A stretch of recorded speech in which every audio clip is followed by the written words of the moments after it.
When I was 28 years ago, my mom and dad took me and my younger sister to a MLB game, leaving my grandmother to babysit my youngest sister. When we got back, my grandmother told my folks that two guys had come by the house with photography equipment and asked whether a young girl with red curly hair lived there, and that they had spotted her and that she would be a great child model for some advertising work they were doing. When my grandmother said she wasn't home, they said they would come back another time. My grandmother and mom didn't think much about it, but my dad said something's not right here and called the police. About 15 minutes later, several FBI agents showed up and began conducting interviews with my grandmother and my parents while I ran around and showed the agents my Matchbox police helicopter. Turns out we had been targeted by a child theft ring. The photographers would take a bunch of photos and wait until the toddler threw a tantrum, and the photographers would then ask the mother to go grab a toy to keep the child entertained. While the mother was out of the room, they would grab the child and bolt, leaving everything else behind. The FBI told my folks that my sister had already been sold and would have been out of the country within 24 hours if they got her. We were advised to change preschools and other aspects of our daily routine. It still gives me the chills to think about what could have happened to her. Needless to say, Mom became pretty overprotective. It was a few years before she even trusted us with a babysitter. A guy made a Craigslist posting saying he was a talent scout and ran an agency. He got the interest of a father, grandfather, and his granddaughter. This guy's specialty was casting families, preferably children, under the guise that he was looking to produce a film and needed actors.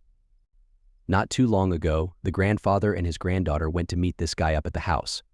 They actually drove by 2 hours early to check out the house before going to it. There was a for sale sign outside the house and it appeared vacant. The family drove by later at the agreed time of meeting in the morning and were greeted at the door by a man in a suit. He tried to convince the little girl to come inside many times. The grandfather got a bad feeling and left. Turns out, in an unrelated sting, the police caught this guy for child porn charges. He had 10 counts of child porn, and his home was raided. The father-grandfather, around the same time, reported this incident to the police. When the police found this guy, he had a bag with him. In it was a knife, zip ties, sex toys, and he even had plastic sheeting. He was going to pretty much kill the grandfather, then rape and murder the child. His plan was to get this all on film. The camera was set up and ready to go. Luckily, the father and grandfather had a gut feeling something was off and reported the incident. This guy happened to be a kid I pretty much grew up knowing for about 15 years. He was even my brother's roommate for a while. He was always very creepy, and I couldn't never pinpoint why exactly. I felt my stomach drop reading this news. This guy has been inside my home, went to parties. I had my birthday party. I have had multiple conversations with him. Luckily, he won't be getting out of jail anytime soon. When my mom, a youngin', her and her mother lived in a trailer in the backyard of a family member's house. My mom was about 12 at the time that the man in the neighboring house started to stare at her from time to time. She got a creepy vibe from him, but figured it was just a harmless, lonely guy. One night when my mom was alone, she heard something on the roof of their trailer. Then she heard what sounded like footsteps slowly walking along the metal rooftop. Given they were dirt poor at the time, they did not have a phone, so she eventually ran out of the trailer and into the house without looking on the roof. When her uncle went outside to investigate, nothing was on the roof. A few weeks went by with no incidents, and my mom figured she must have been overly scared of nothing. More fucked up stuff would randomly happen, but only when she was alone, and it was always spaced out a week or two. If I remember correctly, this occurred over maybe a couple months before it stopped completely. Months go by without any weird instances at all, until one night my mom wakes up to the trailer unbelievably hot. She could feel the heater on full blast. She got out of bed and was about to go to the control for the trailer's heater, but she was overcome with a bad feeling and decided to just go into the house. The uncle went out to the trailer and noticed that the lock on the door was broken or messed with, and he looked inside quickly, but didn't see anything. His wife made him call the police, and when they came out, they searched the trailer and found one of the kitchen knives behind a chair next to the heating controller. They suspected that the neighbor went into the trailer, turned the heat up, and crouched behind the chair waiting for my mom to come by, and then who knows. It's been a long time since I heard the story, but from what I remember, the cops questioned the neighbor, but really couldn't do anything about it. Luckily, my mom and grandmother were able to move out of that town right after that. My mom told me that about 5 or something years later, she was visiting other family who lived in a nearby town, and she saw the neighbor at the grocery store, and she bolted out before he saw her. My best friend and I were having a sleepover at her house. We were teenagers, and for some reason we were home alone. We're goofing off upstairs when suddenly we hear a crash downstairs. We of course freak out for maybe 30 minutes before we get the nerve to go check it out. I grab a bat and we slowly creep down the steps. In the kitchen, we find a glass bowl had fallen and broke, but the really creepy part is that all the pieces had been picked up and put in another bowl on the table. We still have no idea how that happened. Another time with the same friend, we decided it would be fun to sleep outside in my friend's parents' camper. In the middle of the night, I woke up to the silhouette of some guy standing in the doorway. He stands for a minute and then walks out. I was still half asleep and wondering if that really happened when I fell back to sleep. The next morning, my friend tells me about a dream she had about someone coming into the camper. Of course, freaking out ensued. Apparently someone, a hobo perhaps, she lives right next to the tracks, had been sleeping there without anyone knowing. Growing up, there was an extra room upstairs in our house we used as an office.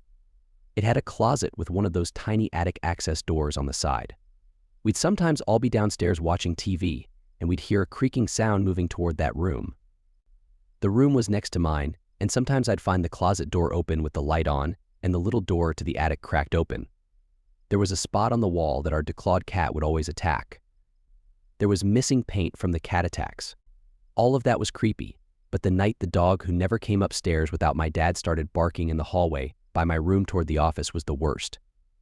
She barked and growled for a bit, then she started backing off into my room while looking up as if staring at the face of a person coming toward her. She backed into my room, then squealed like she'd been stepped on and ran into the far corner from my door and put her nose and eyes into the corner and whimpered. I picked her up and went downstairs to sleep on the couch. That was 14 years ago, and I'm still freaked out by it. Not my own abduction, but my cousin was abducted. She lives in Mexico. She was walking home after being dropped off by the school bus when a van drove up. She somehow got loose from her rope and started to look for an escape. She's safe now, but she could never remember where the location of the barn was. She still feels guilty about it all. When I was 11 years old, we lived in a small villa behind a Canadian university. Just for reference, we live in a Muslim country, Dubai, UAE. When I was younger, I was really into skateboarding and would skate in front of our house.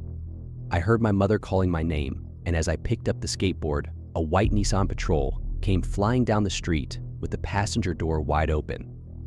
I dropped my board and fled for the gate. As I opened the metal gate, I felt a cold hand grab my neck and try to pull me. I grabbed the gate and forced myself through it, closing it behind me. I was not abducted, but the feeling of the cold hand still haunts me 10 years later. My mother would steal my sister and me away and hide us from the rest of my family every time she'd get upset with our father. She'd leave us with any random person who would take us and leave. I remember bits and pieces, but mostly just being scared and wanting to go home. I couldn't have been more than 3 or 4 years old. It was bad enough that my dad called CPS and gave up his parental rights to the state, who had us placed with our paternal grandmother. When I was about 13, my girlfriend and I were walking home from the library during summer break. We both had a few books and a beautiful day in northern NJ, so we were very happy. We reached the crossroads where she turned to go a few more blocks to her house and I would go the opposite direction, 3 blocks to my home. As we were standing on the corner just talking before we would have parted ways, a 60s style red car pulled up at the corner. A very attractive young blonde man in his 20s asked if we knew the location of Church Street. Where we were standing at the corner, you could clearly tell Church Street was about 20 feet on the other side on the main road where we were all stopped, so this question was odd. Furthermore, Church Street was only 1 block long, was one way and only had a large church and approximately 4 houses on it. What would this young guy in the cherry red car need on Church Street? My girlfriend, I just pointed to Church Street and said it's right there. Weird. Ned. The gentleman then introduced himself and tried to initiate conversation. He was articulate, attractive, and charming. Why was he talking to us? He made joke s, asked us about what we were doing, did we know where to get a soda, etc. He told me that I had beautiful hair, long, wavy auburn, and that he was a hairstylist. He said it would like to cut my hair for free and would like to use me in a modeling show. He asked me to come take some paperwork so he could share some information. Though my hair got a lot of comments, I certainly was not model material. More weird. He kept talking, trying to be over-friendly almost, and it was just kept becoming more creepy. He offered to buy us sodas and drive us home since it was hot. After saying no many times in many ways, and trying not to give him any real info, he finally drove slowly down Church Street. My girlfriend began to run home her way, and I wanted to get to my house ASAP. I remember thinking that if he went around the block that he would come up on me again alone, so I made the decision to take a slight detour and go down Church Street. It was risky, since it was a very sparse street. Yet I figured at least he could not really turn around on the one-way street, and if he did, I would see him coming. I cut through the church complex and made it home, where I told my dad what happened. The police came and took a report and also talked to my friend. They mentioned that a gentleman had attempted to speak with another girl on the other side of town a few days prior who matched the car physical description. I never found out more information or heard anything else about, but that scared teen me for a long time. I was 5 and my family lived in a really poor part of town. I was never allowed to play outside for very long or in the dark. My only friend was my next door neighbor, who was about my age. On that day, my mom was really tired because of a new baby and taking care of me and my 2-year-old brother. I begged to play outside with my neighbor, and finally my mom said yes, as long as we stayed in the yard where she could see me from the window. About 20 minutes later, a green beat-up Plymouth stops in the road in front of our houses. A white man leans over and asks us if we had seen a dog. My neighbor just stood in the yard, but I couldn't hear well, so I started walking toward the car. I got about a foot from the passenger door and saw another guy start sitting up from the back seat. Then I heard a door slam and turned to see my mother running with no shirt on. She had just been breastfeeding my sister through the yard, yelling for me to get behind her and my neighbor to run home. The car sped off. The cops came and we moved several cities away. Years later, I found out that they were 2 men my father worked with. When the cops raided their house, they found all kinds of gross costumes and journals of their plans. I remember for weeks after that, my parents made me sleep with them and even had my huge godfather move in and sleep in our living room. My brother was kidnapped in broad daylight while he and my parents were out shopping. This was in Chile, 80s. I can't remember how old he was exactly, but I want to say around 3 or 4. One minute he was there, the next he was gone. The police got involved, and they searched for him for a good while before he was found a few blocks away. A lot of children were kidnapped and sold off in those days. Luckily for my brother, the kidnappers didn't get far before they realized he had a large birthmark by his eye that would have made him worthless. It almost happened to my now wife while she was walking home one evening and decided to take a shortcut through an alley. It was around 5 to 6 p.m. and getting dark fast. All of a sudden, a man approaches her from behind with a knife and guides her towards a white van with no windows in the back, where a second man was waiting. Once he slides the door open, she sees a window of opportunity and yells, "That's my purse. I don't know you," and tomahawk kicks him in the nuts. She runs nonstop for about 5 blocks and calls me, gasping for air and screaming of what just happened. To make it a long story short, they never found the perverts, and she now carries a compact 9mm. When I was 11 years old, we lived in a small villa behind a Canadian university. Just for the reference, we live in Dubai, UAE. When I was younger, I was really into skateboarding and would skate in front of our house.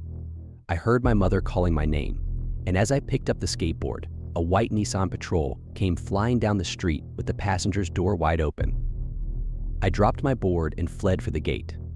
As I opened the metal gate, I felt a cold hand grab my neck and try to pull me. I grabbed the gate and forced myself through it, closing it behind me. I was not abducted, but the feeling of the cold hand still haunts me 10 years later. I was not kidnapped, but my roommate was. While he was in Bosnia, he was part of an amateur football team when he was 15. They were practicing in a football field when several vans showed up and at gunpoint dragged everyone into their van. They were driven to a secluded wooded area and held there for several days. I don't remember what the kidnappers were after, if it was a ransom or something political. He told me that one night they were sitting around the fire. He was looking at one of his kidnappers and his head exploded. Soon another kidnapper's head explodes. The gunmen all get up and soon a firefight ensues. Apparently the military had shown up with snipers. It sounds amazing, but he was a very serious type of person. The kind of person that you know has seen too much. When my mom was younger, my sister, who was a baby at the time, was almost stolen. My dad was a security in the airport or something, and my mom was trying to make my sister stop being super pussy, like most babies are. This nice-looking young woman came up to my mom and offered to hold my sister so my man could get the luggage. My mom, who in her defense was tired and jet-lagged, gave the lady my sister to hold. The woman immediately sprinted off with my sister, but she was caught later by security.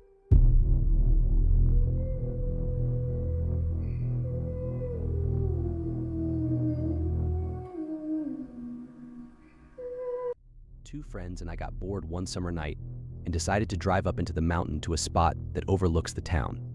It's a rough dirt road and we were in a VW Rabbit.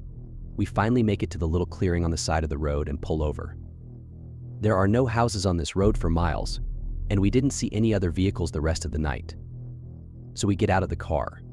It's pitch black except the lights of the little town at the bottom of the clearing, miles away. We're all kind of bullshitting as we get out and something gets our attention. We all turn and look at the same time and see this thing running through the woods about 30 feet from us.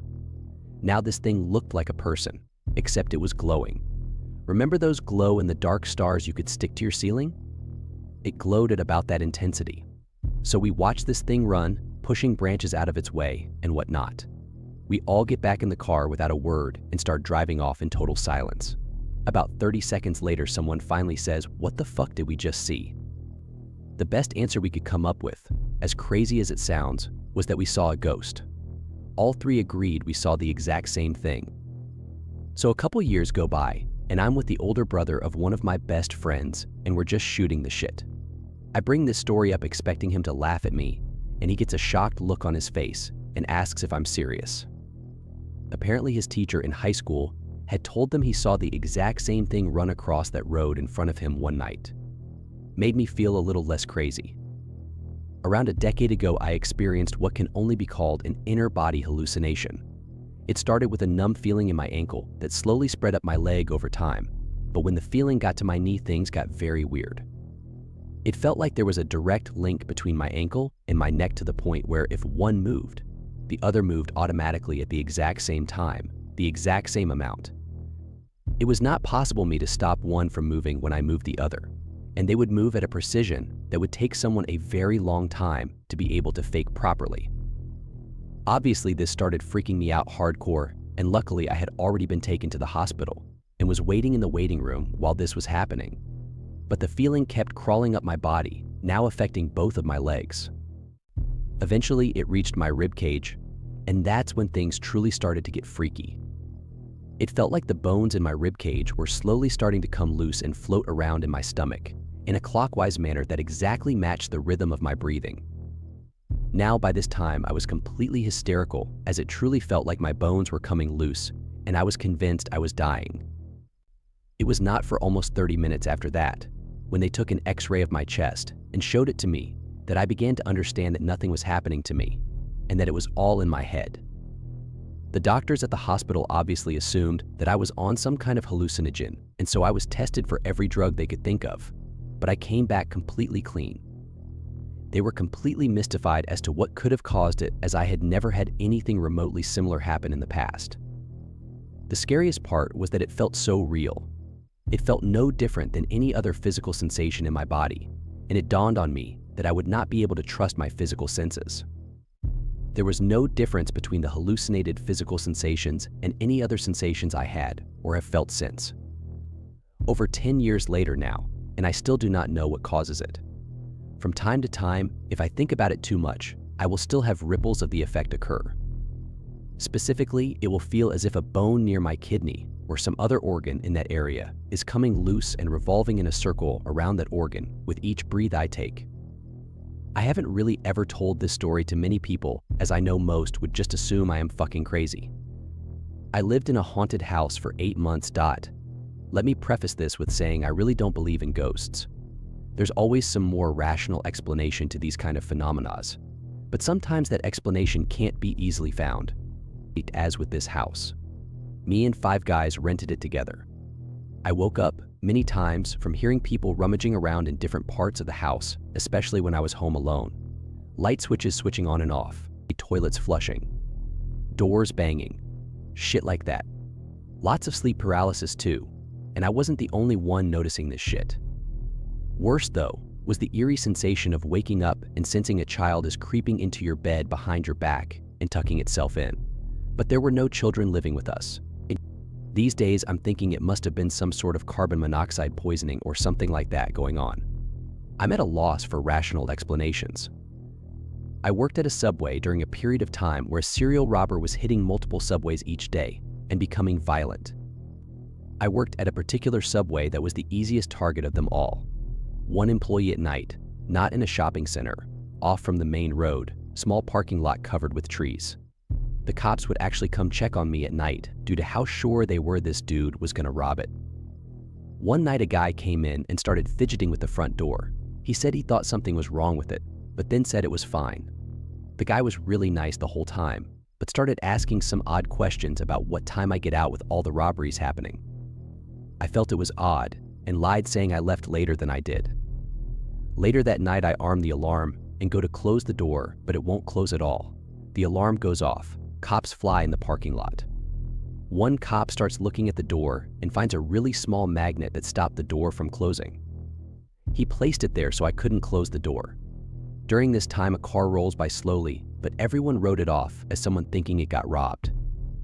A couple days later, they catch him, and it's that dude. I see footage of his car, and it was the car that drove by while I was still with the cop. If you don't know about the Ever Dream This Man website that was circulating a few years back, it was a website with an image of balding man explaining how millions of people see him in their dreams every night. This is important for later. When I was 12, I used to sleep with my bedroom door open. I also have a bad habit of constantly waking up in the middle of the night due to insomnia. My bed was always up against the wall, so I'd either sleep facing the wall or looking out at the rest of my room.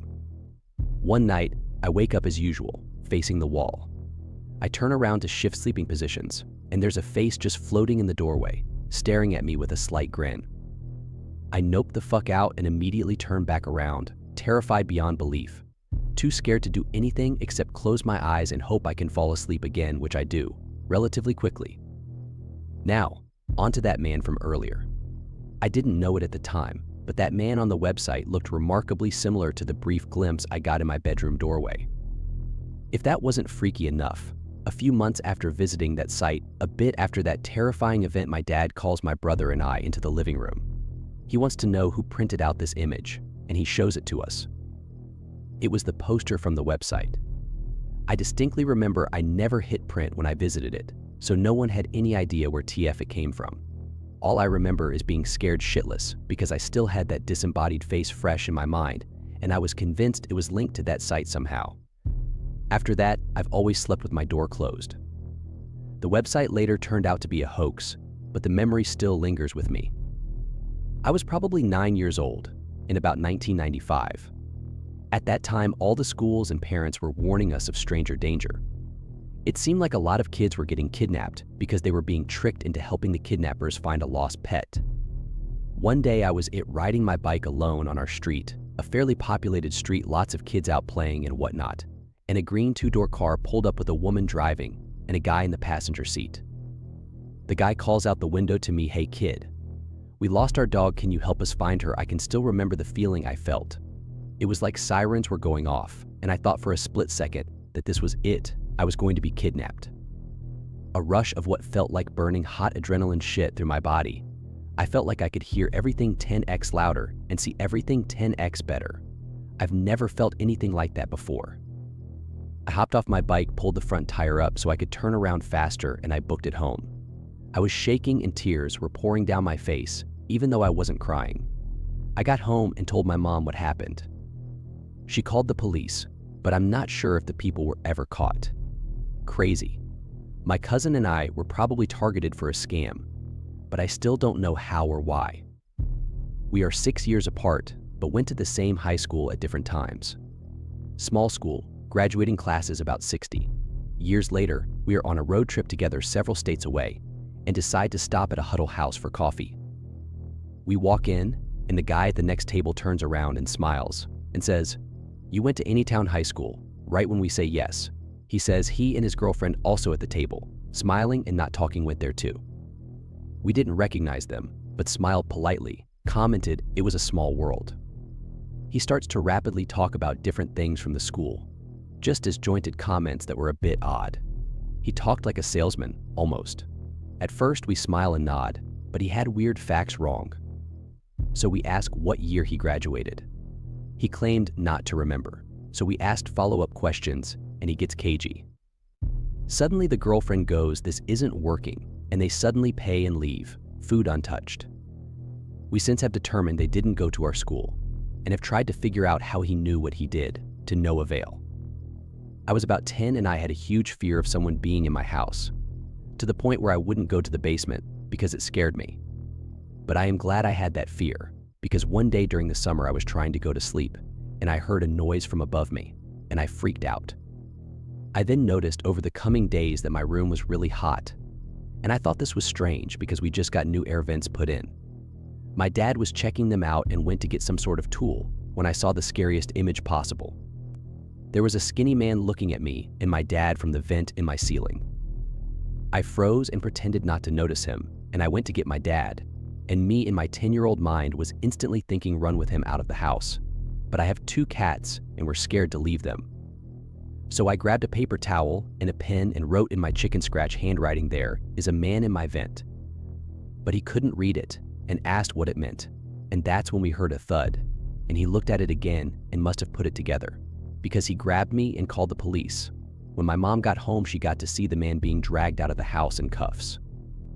Even though he was caught and I still had a somewhat happy ending, the image of looking up and seeing his face and being so petrified I couldn't move or scream still haunts me. When I was about 5, I was visiting my grandma in the city with my mom, dad, and sister. We were walking towards the city center, so it was pretty crowded. I remember letting go of my dad's hand and then feeling him grab back hold of it a few moments later. I kept walking, I don't know how far. I hear my dad shouting from behind me and grabbing my other arm. I hear him say sorry, and I look up and I realize I was holding hands with an old man that I didn't know. My dad assumed that I'd accidentally grabbed onto this man's hand thinking he was my dad. I remember him pulling me away all embarrassed, and I was just thinking, but the man grabbed my hand? So basically I think some guy tried to snatch me out of a crowded area. I still don't understand why my dad thought I grabbed onto his hand. My parents were normally quite paranoid about strangers. He must have been distracted when talking to my grandma. When I was 16, I had just gotten my license, as well as my first after-school job. Since school ended about an hour before I had to be at work, I would sometimes park in the adjacent parking lot and take a nap. This was a shopping strip with a grocery store, restaurants, and a bank on a fairly busy Friday afternoon. As I'm sitting there drifting off, I see a black Denali pull up behind me, blocking my car in the spot. A gentleman jumps out in a business suit and asks if I can help him. He looks nice enough, and I'm assuming he is looking for directions. He starts to explain to me that his wife and he were supposed to be signing for a loan at the bank behind us today so that they can purchase a boat, but she is stuck in a meeting and can't make it. He then asks if I wouldn't mind posing as her and singing the documents for her. I'm completely blown away, but super shy and feel the need to let him down easy. Stupid, I know. So I tell him I don't think they'll believe I am your wife. He then tells me it's fine, he has her license with him, which he shows me, and she has the same hair eye color as me, so they won't know. At this point, I'm freaking out. I start to notice how disheveled he looks. He's sweating, and surprise, surprise, ... no wedding ring. I just want him away from my car, so I start telling him I can't help him, that he needs to go ask someone else. He says it's fine, it'll be quick, just jump in my truck, and I'll take you over there. Like I said, this bank was in the same shopping strip, there would be no need to drive to it. Even in my gullible teenage mind, I know this story is complete bull. I'm telling him no over and over, while scanning the parking lot for anyone who might be noticing, but of course no one has. He then starts getting irate, telling me that I'm perfect and the only one who can do it, how beautiful I am, can he at least take me to dinner, and so on. I start trying to close my window, and he reaches through, grabs my shoulder, and starts trying the door handle, which was luckily locked. I'm so frozen, I don't even really react. I can't go anywhere as he's blocking me in. Suddenly, and I'm not really sure why, I just blurt out that I'm only 16. And for some reason that freaks him out. He slowly backs away, gets in his truck, and leaves. I called the police afterwards, but they never followed up with me. but I just know he had found that license and made up that story as a way to lure women into his truck, and it scared the hell out of me that he could have convinced someone before. Years later, I spotted him on the sex offender registry for assault.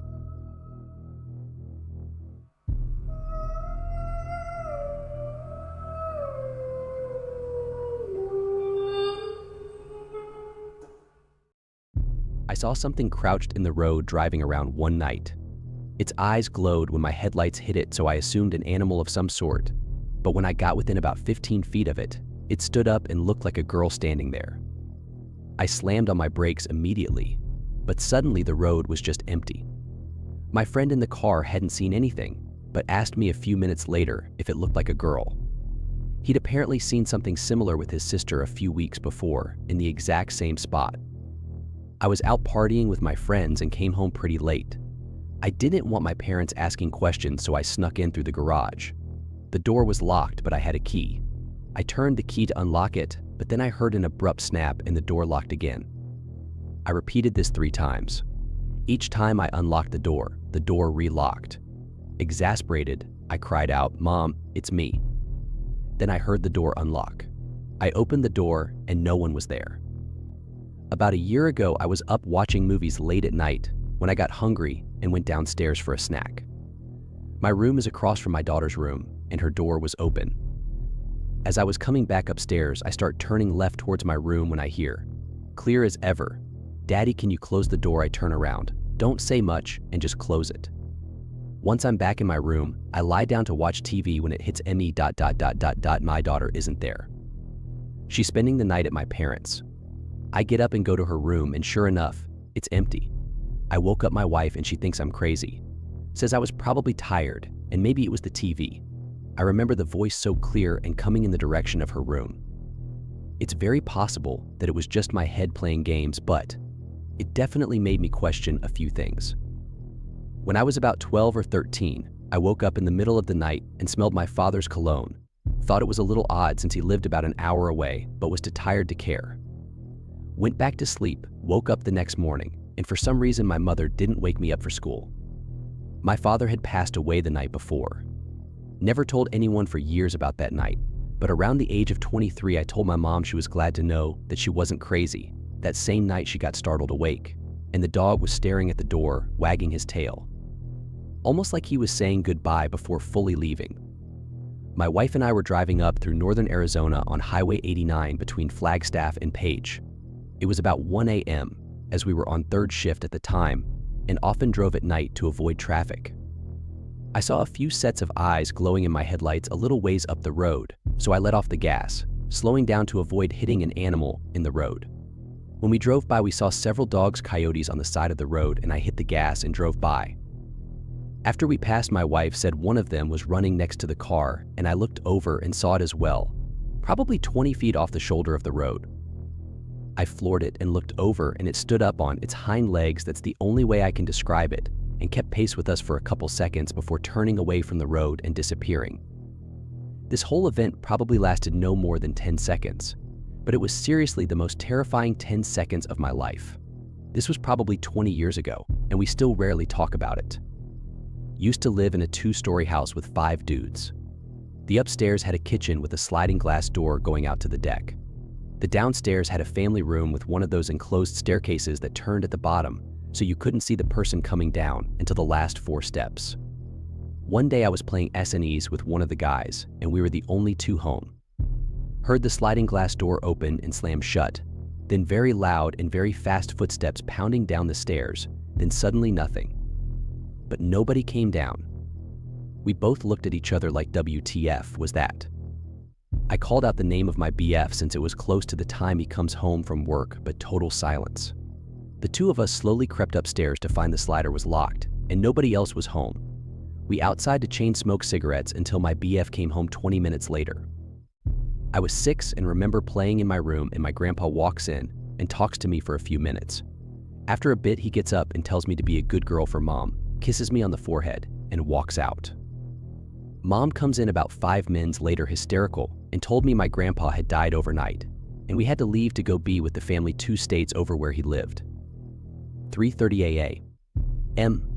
My buddy and I spent the night repoing cars. We pull up to the light in Manchester NJ of 527 and 70. Going straight. In the left turn lane, getting onto 70 East, a blue 97 to 98 Honda CR-V. The person driving had no face. Just blank. Like the green man from Always Sunny or No Face from Dick Tracy. My buddy and I both saw it. Nobody believed it. About 7 or 8 years ago, I visited a friend a few cities over. They live in a fairly rural area, with some forested area behind their house. It was house, then 30 feet to a fence, then maybe 200-ish feet beyond the fence is this forested area. My friend and his family claimed spooky shit happened in this forested area, but I didn't believe it. Nevertheless, this kind of thing really fascinates me, so while I don't believe in paranormal or the supernatural, it's still interesting to humor the thought.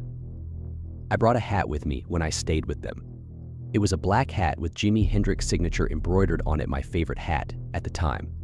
I was told by my friend if I tossed the hat beyond the fence, not necessarily into the forested area, it'd appear in or close to their house. So I did.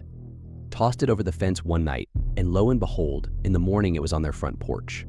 Whatever. Anyone could have done that. Nothing spooky about that. I tried it again a couple of times with the same end result on their porch or by my belongings indoors each time. And each time monitoring my friend in the process to make sure he doesn't grab it and move it. Whatever. His brother or sister might be in on it. I took one of my friend's items unbeknownst to him, a belt buckle, and threw it over the fence, noting where I tossed it so I can grab it later. I didn't have to, because it suffered the same fate on the front porch a couple hours later.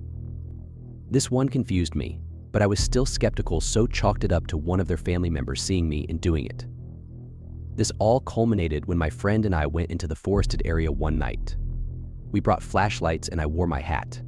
After a few minutes in, the flashlights went out at the same time. He stopped and told me to run back. I didn't question him. There might be a wild animal or something, and I don't care to get bit or harmed, so I bolted. To note is that he sprinted a few seconds before so he had a measurable head start. In the process, I dropped my hat. I didn't care, I ran. When we got back inside the house, my hat was waiting for me in my suitcase. No one was with us, especially no one who could have grabbed my hat and went the long way back to his house faster than us. My friend didn't grab it either, since he was already gone when I dropped it. To compound this, we were the only ones at the house that night, and it was locked. I still don't understand to this day, but I did leave my hat with him, half wishing it would appear at home several hundred kilometers away, but no dice. Some other weird stuff happened, but this was the biggest example of weirdness. One time our family dog ran away. He was super shy and scared very easily. We got him from an animal testing lab.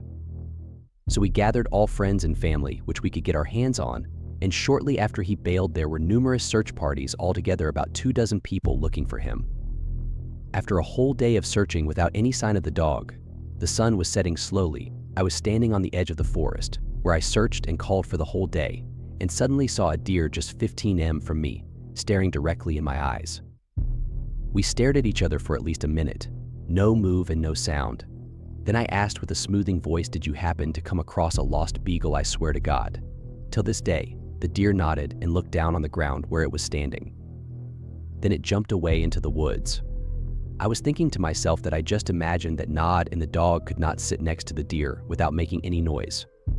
But I could not check, and yes, there he was sitting in the exact spot, scared to death and shaking of fear. I gasped and cuddled the dog, took him on my arm, and looked into the woods where the deer disappeared. There it was again, staring at me, directly in the eyes. I had tears of joy and was so unbelievable grateful, while at the same time confused as FAK. Since that day, I never ate deer again.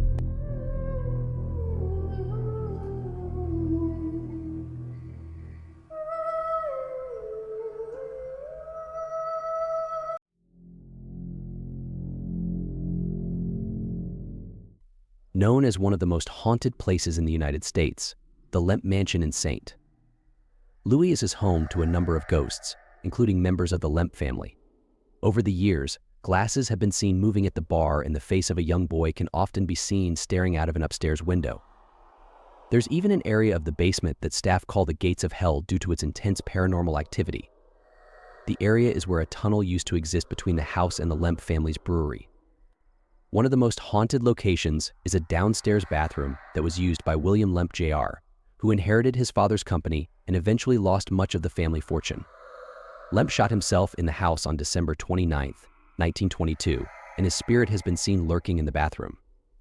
Women have reported seeing Lemp's spirit staring at them from over the stall door, which tracks with his illicit behavior during his life. The spirit who haunts the men's bathroom at the Frodsham Street public toilets in Chester has been referred to as one of the most disturbing ghosts in England. The ghost is said to be that of a man who took his own life in or near the bathroom in the 1950s or 1960s. He's been given the nickname Tom, but no one knows his true identity. It's said that when Tom appears, he's usually bleeding and holding a straight-edge razor. Despite his pale skin, witnesses say his eyes are still full of life. In 2011, the Frodsham Street public toilets were remodeled, but rather than putting Tom's spirit to rest, the changes seem to have only emboldened his restless spirit to become more active. The Shreveport Municipal Auditorium has seen the likes of Aretha Franklin, Johnny Cash, and Elvis Presley on its stage. In fact, tourists visit the auditorium just for the chance to see Elvis's ghost. Although it's unlikely that Elvis actually haunts the auditorium, the building has enough hauntings to offer ghost tours around Halloween. The spirit of a young girl in a blue dress has been seen running through the theater over the years, and a specific door has been caught on film opening and closing by itself. Perhaps the saddest haunting at the auditorium is the ghost of a woman heard moaning in the downstairs bathroom. It's believed that the woman gave birth in the bathroom and may have even died. Although not much else is known about the woman, people have heard her moans and cries for years. Built between 1771 and 1789, the Old A Pink House in Savannah was a private home for centuries before becoming a now iconic restaurant in the 1930s. Due to the house's long history, it's not surprising that former residents still roam the building. The most famous ghost is James Habersham Jr., the eldest son of the Pink House's original owner. Habersham has been seen at the bar located in the house's basement and is known to straighten out tablecloths and drink alongside living guests. There is also a spirit that holds the women's bathroom door shut. Multiple women have reported having to throw themselves against the door to get it open, only to have it easily open for other patrons. However, the identity of the bathroom ghost is unknown, though it may be a child spirit. Constructed in the 1920s by architect Henry S. Taylor, the Comfort Station 1 in St. Petersburg, Florida, is a Gothic-style octagonal building that houses public restrooms. The building itself does look rather spooky, and the Comfort Station's resident ghosts only add to the ambience. Visitors to the bathrooms have reported cold spots and fogging on the mirrors, as if an unseen person is breathing on them. Stall doors open and close on their own, and one guest reported seeing a disembodied head in the toilet. Some stories include people seeing hazy figures in the mirror and sounds of growling. Others see apparitions standing behind them to disappear as soon as the person turns around. One woman claimed that she talked to an old woman named Agnes, who said she had been in the bathroom for a long time. The woman could see old-fashioned shoes beneath the stall divider, but when she left the stall Agnes was in was completely empty. Before it became a restaurant, the Five Fishermen was a mortuary that tended to the victims of the 1912 Titanic sinking and the 1917 Halifax explosion. Since then, there have been reports of floating orbs, electronics malfunctioning, and an EVP of a man saying, "It's Drake." However, much of the paranormal activity in the restaurant is said to take place in the third-floor bathroom. It's been reported that a young girl haunts the bathroom along with a crying woman. It's believed that an evil spirit keeps the woman from getting to the child. One paranormal investigator said she felt sick and had a sense of intense despair while in the bathroom. She also heard a humming come from an empty stall. Restaurant staff also said they had similar feelings in the bathroom, and even a full remodel could not erase the feelings of fear and sadness. Originally built as San Antonio's Medical Arts Building in 1924, the Emily Morgan Hotel is home to a number of mischievous and restless spirits. Multiple parts of the hotel are haunted, including the basement, which was used as a morgue and crematorium during its medical arts time.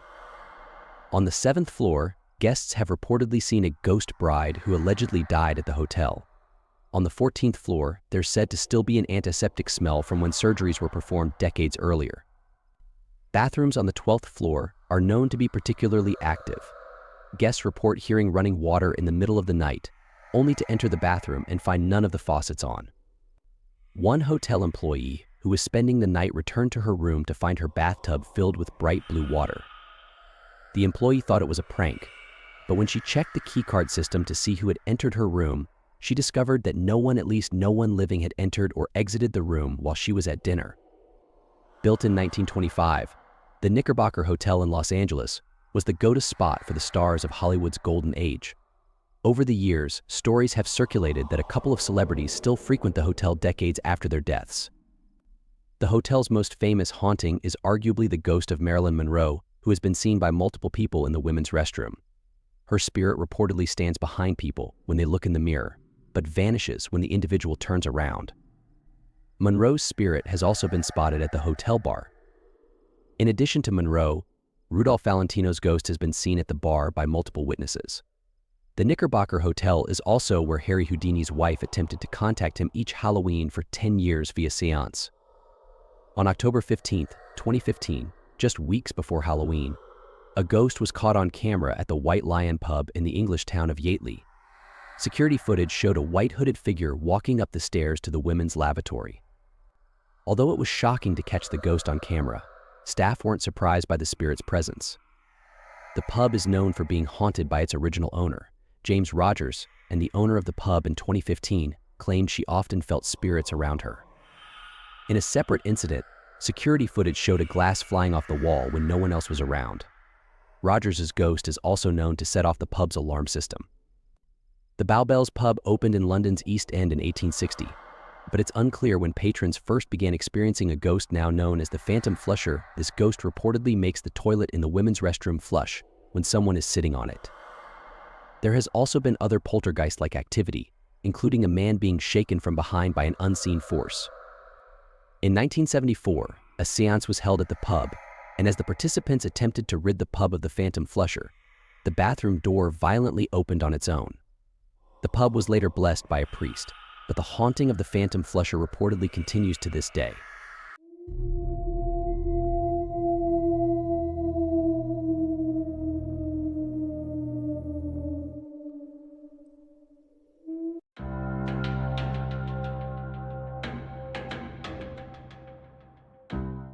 They lost the plane.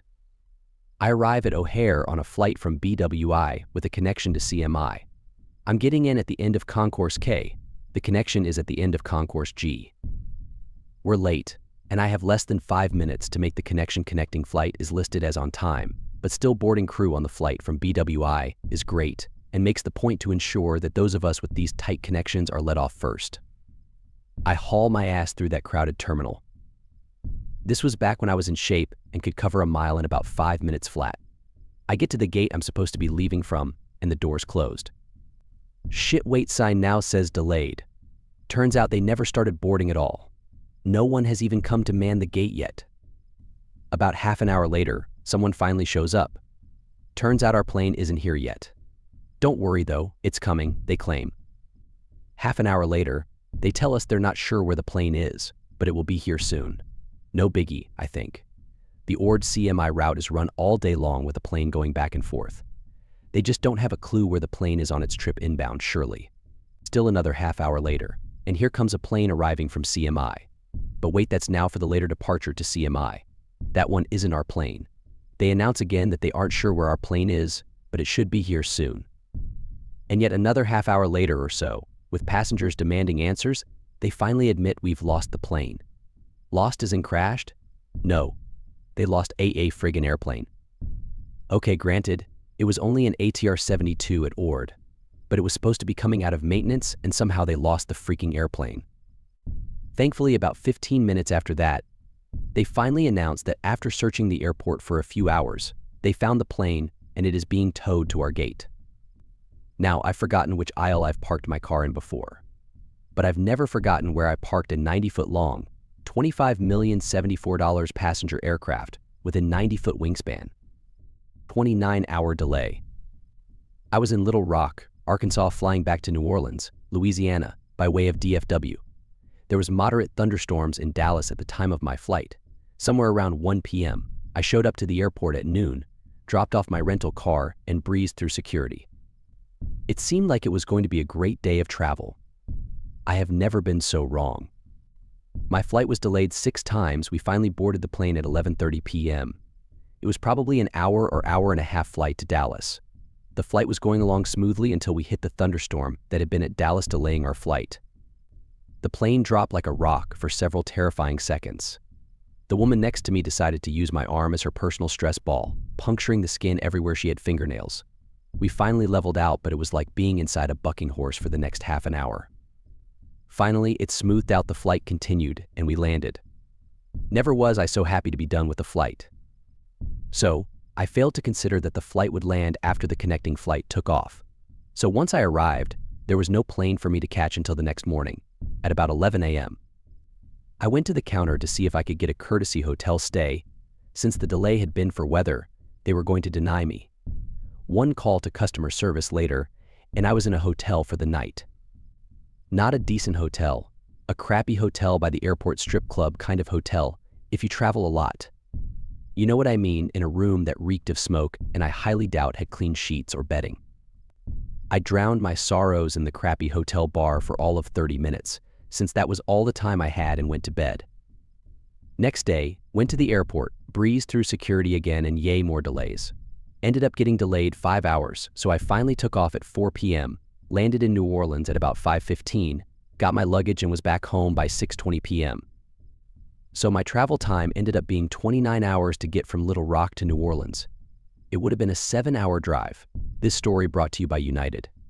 They know you have a choice when it comes to flying, and they wonder why you choose them.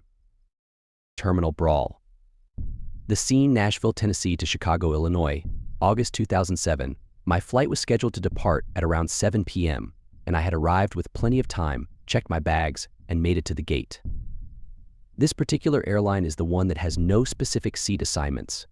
At the time, the system was a series of 3 lines, A, B, and C. Invariably, this system always created a few bohemians who camp out at the head of the lines, replete with food, pillows, and blankets for what only could have been a few days camping ahead of the scheduled departure time. Sure enough, when I turned the corner into the gate area, there they were camped at the head of the lines. I smiled. All was well.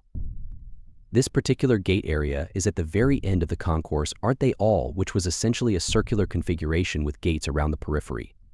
The gate agent stations in this particular area were a good 20 feet away from the windows that made up the outer walls of the terminal. The seating areas were between those windows and the backs of those gate stations. But of course, nobody was sitting in those seats, as we all were trying to keep up with the bohemians in line. I made it only a few back from them in the A line. Then, the dreaded voice for those passengers going to Chicago on flight.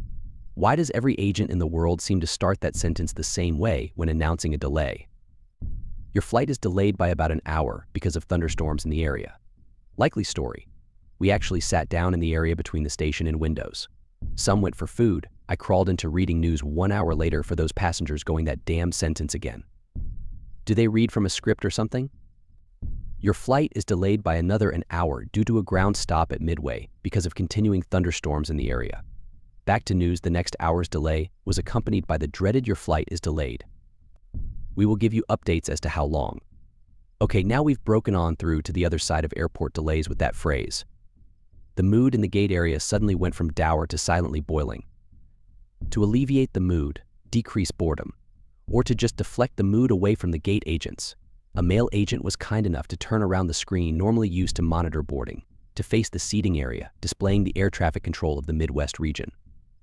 What we saw was actually a bit shocking. Apparently, the remnants of Hurricane Dean had been sucked up by the jet stream and was being shot across the Chicago area like a buzzsaw, one major squall after another. As each squall passed, we could watch all of the airlines parked in the air over Wisconsin and Indiana jump on the airports like pigeons on freshly dropped bread, then retreat back to their orbits as the next squall came through. At around midnight, we poor souls were offered hotel rooms, which I was very surprised at, as airlines are not obligated to do this for weather delays. It's important to note at this point that I would have long ago removed to a hotel room had I not been closing on my condo the next day. So there was no way I could not make it to Chicago that night. At roughly 2:30 a.m., I noticed a female gate agent pulling from the back of the gate station the ancient numbered plastic flag cards the airline used before the ABC line system was rolled out. She then disappeared around the front of the station where the microphones were, and shortly her voice broke over the speakers. She had good news. We all stood there was another Chicago-bound flight just down the concourse with 12 open seats, and she would give cards to the first 12 people to get them on board. Chaos. It was like those pigeons were now in the gate area. She was swarmed. Shouting, shoving, pushing, yelling, and maybe even some biting ensued. Finally, as she disappeared into the mass of humanity surrounding her, a fellow passenger threw a heavy roundhouse punch, which landed on the male gate agent, folding him up like a lawn chair. I hadn't moved from my standing position, just observing the disaster unfolding in front of me, when I see the female agent, slightly worse for the wear, sneak around the rear of the station away from the mess. With cards in her hand. I walked right up to her and simply said, "Excuse me, is your offer still good?" The next thing I knew, I had card in hand and bag on back and was tearing down the concourse toward the gate with the mythical waiting plane. 3 or 4 police officers sprinting just as hard the opposite direction to the mob scene behind me. I didn't care that my checked bag was still on the old plane. It'll just have to catch up to me later. There I stood in the aisle, every eye on that plane fixed, with daggers on my forehead. I didn't care. I made it. I was going to get my new home. I found a seat and finally relaxed. Dear reader, there was one more moment of interest to this affair. Somebody had miscounted the open seats on the plane. There were only 6 open seats, not 12. I was the 6th aboard. I had to watch the 6 that boarded behind me be turned and escorted back into the pit of doom I had just left. May their souls receive mercy. I closed successfully later that day. Make sure you pack carefully. I was traveling to visit grad schools, flying out of Detroit. I never packed a suitcase, just used the messenger bag that I carried around day to day. The day of my flight, I dumped all my crap out of the bag, gave it a good shake, and stuffed some clothes in it. Running late to the airport, hustling through security, and as my bag is coming out of the scanner, a guy says, "This your bag?" I say, "Yeah, we need to do a hand check on it." "Sure, okay." They start digging through the bag, can't find anything. "Do you have a box cutter in here?" I say, "I have never owned a box cutter in my life, but there could be an X-Acto or something I missed." I explain that I go to art school and this is the bag I carry everything in usually, but that I checked it and there shouldn't be anything in there. A little backstory: about 2 or 3 months prior, I was doing an installation piece that needed AstroTurf. So I bought a roll and a big utility knife to cut it down. In the parking lot at school, I open the packaging on the knife and throw the knife in my bag. Get into the studio and, for the life of me, cannot find the knife. I borrow one from someone else, get to work and forget about the other one. In the meantime, after about 5 minutes of digging, the guy finally finds the knife, buried in the liner. I actually just started laughing. He's like, "What's so funny?" I explained how it came to be that I had a knife in my bag and that it's not technically a box cutter. He doesn't see the humor. Another guy, a supervisor, comes up. "Are you idiot or what?" Not sure how to answer that. So I explain again. Now I'm thinking, okay, nice work guys, you did your job, take the knife, I'm running late. Nope. Here come the airport police. Arrested. Mugshot. Fingerprints. Summons. I was supposed to pay $150 bond to be let go, but the cop was nice enough to let it slide, but I had to go to court. So I figure, fine, I'll plead no contest, pay a fine, and that's it. Go to court. There are about 20 other people there for the same thing, including a family from Tennessee whose 9-year-old boy was arrested for having a pocket watch with a small blade on the clip that his dead grandfather had left for him. The mother is crying. I'm all cocky. "Don't worry, this is just a money grab. You'll just have to pay a fine, he's going to be okay." I'm the first one up. I go up, plead no contest, and the judge asks, "What makes you think you can plead no contest?" I explain the whole story. "Do you realize that you're looking at a $1,500 fine and 100 days in jail?" I hear the kid's mom start sobbing behind me.no. I suggest you reconsider your plea and get a lawyer.uh.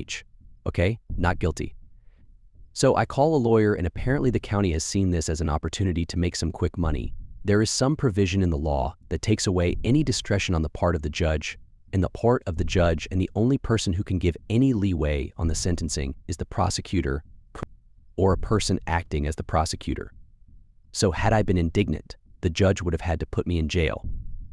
Go back to court a month or so later, and sure enough, the acting prosecutor takes about 20 of us into a room and tells us that we're obviously not terrorists, but we are adults and need to learn to follow rules, and that we need to pay for our mistakes to the tune of $300 in 6-month suspended sentences. According to the lawyer I talked to, this was happening every day. We were also informed that the TSA now has options and that one of 3 things would happen. 1, receive a letter saying basically don't do it again, idiot. 2, getting put on a watch list. 3, notification of a civil suit brought by the TSA to cover the cost of processing and prosecuting you. Some guy who watched too much Law & Order starts hollering about double jeopardy. I got 1, but I'm pretty sure they still put you on a list because the next time I flew out of there, I had my 4x5 camera and gear in a backpack, and the guy wouldn't give me my ID back. He was playing the cute little game where you reach for it, and then they pull it away. When I was like, really, dude? They decided my entire camera kit needed to be taken apart. They shook a $1,500 lens out of a lens wrap onto the counter and started trying to pry open my field camera. It folds up into a little box.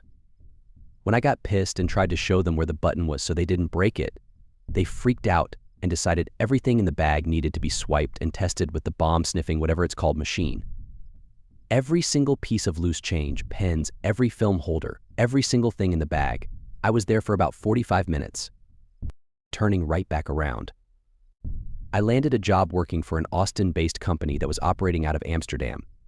It was a legit company, and the folks were stoked to bring me on board. They were relocating to Dublin to capitalize on a new relationship with a big-name investor and needed all the help they could get. Sharp minds with a talent for learning new things quickly and on the fly. Like me, I was to be the jack of all trades, communications, and media liaison, an ad hoc go-to guy for whatnots and need-to-haves. I'd technically be an Austin-based contractor who would work from various locations, but legally based at the Austin office. The pay wasn't great, but they would pay for all of my living and travel expenses. It worked out to about double what I'd been earning. I quit my job at the end of February 2007 and started work from the Austin office, basically a large Westlake home, the next week. I was to fly to Dublin in mid-March. It was happening. I sold my Subaru, my furniture, my electronics, keeping only my iPod and MacBook. I packed my bags and flew out of Little Rock on American Airlines on March 10, 2007. After a layover in Boston, it was an overnight flight to Limerick, then a short hop to Dublin. I landed at about 2 p.m. local time.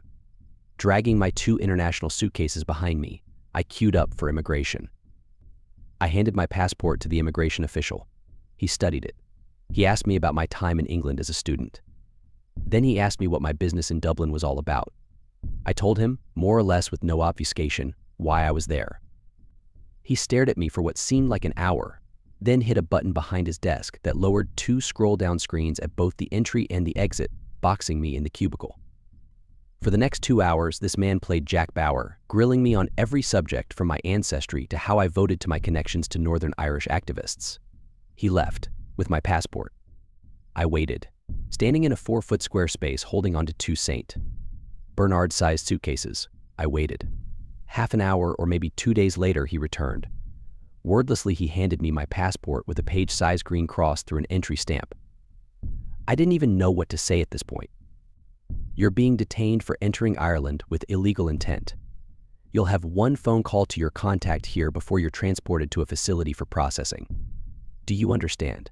That last statement was not a question. As a matter of fact, I didn't. A man with a badge and an HK-MP5 escorted me out of the cubicle to a bank of phones around the corner. The immigration official followed. I called my contact. Thankfully, she answered.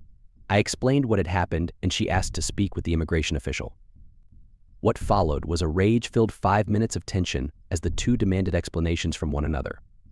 Finally, the agent looked at me and asked if I had a return ticket. I said yes. Lucky you, he replied. Pure smarm.